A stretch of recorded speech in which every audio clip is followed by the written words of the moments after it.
Yop. Ian, qarang, bu belka. Sizningcha u nega bu qadar xotirjam? Chunki uni qo'yib yuborsam, qanday holatda bo'lmasin, yerga panjasi bilan tushadi. Bunda unga ko'pchilik o'ylagandek dum emas, balki egiluvchan umurtqasi va orqa panjalari yordam beradi. Bu aylanma harakat yon tomonga tashlangan panjalarning vazni tufayli sodir bo'ladi. Mushuk tanasini bir tomonga burish uchun orqa panjalarini boshqa tomonga tashlaydi. Bu impuls lahzasini saqlash deyiladi. Bu qonun va u nafaqat yerda ishlaydi.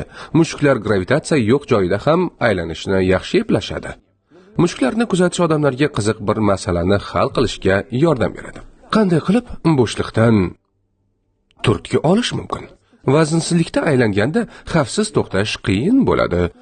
Shu bois ikkinchi fazogir yaqinda qarab turadi.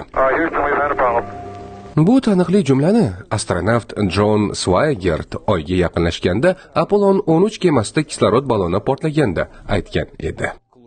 Elektr energiyasi, suv va kislorod bilan bog'liq muammolardan tashqari, ekipaj bir necha soat davomida kemaning noto'g'ri aylanishidan aziyat chekkan. Portlash paytida Apollon 13 mutlaq bo'shliqda bo'lgan. Hubble ham boshqa o'nlab apparatlar ham mutlaq bo'shliqda uchadilar. Ular uchun yo'lni topishning eng ayyor usullari ishlab chiqilgan.